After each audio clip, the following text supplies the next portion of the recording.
इतिहास के गलियारों से आज बताएंगे कैसे मुस्लिम आक्रांताओं से संघर्ष के चलते बौद्ध धर्म अपने ही भूमि से विलुप्त हो गया।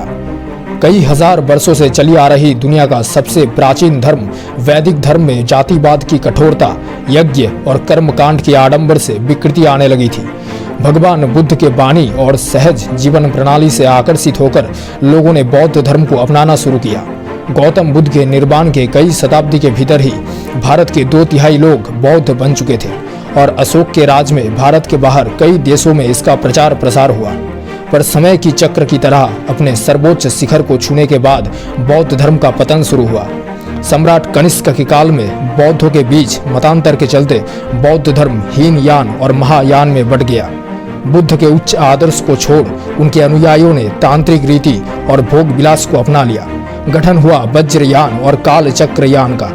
असभ्य जातियों का आर्य समाज में प्रवेश के चलते भारत में विभत्स कुसंस्कार और घोर अंधविश्वास ने जन्म लिया। देश के इस आपातकाल में जन्म हुआ आदि शंकराचार्य, कुमारिल भट्ट जैसे हिंदू महापुरुषों का, जिन्होंने वैदिक धर्म में सुधार शुरू किया। शैव, शाक्त, वैष्णव में बटे हिंदुओं को आध्यात्मिक रूप से एक किया। सनातन धर्म की जड़ता को काटकर उसे पुनः गतिशील किया।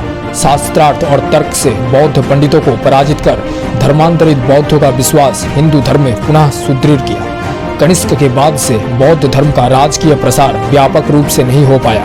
बाद के गुप्त राजा हिंदू धर्म के अडिग अनुयायी थे।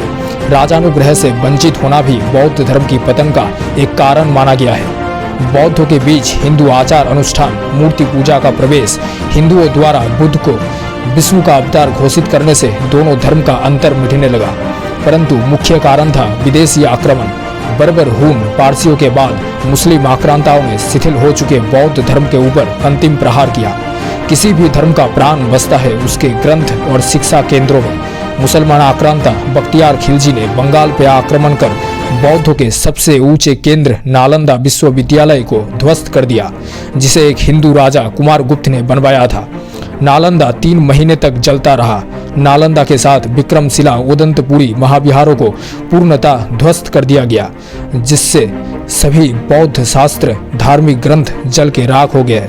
बौद्ध भिक्षुओं का इतना संहार हुआ कि बचे हुए बौद्ध चीन, तिब्बत और दक्षिण भारत के हिंदू राजाओं के आश्रय में पलायन कर गए। सैकड़ों बौद्ध स्तूप, विहार, मूर्तियों का पूर्ण विध्वंस किया गया, जिससे समूचे उत्तर भारत से बौद्धों का नामो निशान मिट गया। अनेक बौद्धों को जबरन मुसलमान बनाया गया। कुछ भटकते तपस्वी बन गए। अपने मठों और शिक्षा केंद्रों के बिना बौद्ध भिक्षु और आम लोग अपने मूल धर्म सनातन में वापस आने लगे और मध्ययुगीन भारत के धार्मिक जीवन में लीन हो गए। तो चलिए अगले वीडियो में मिलते हैं, अपने इतिहास को जानते हैं।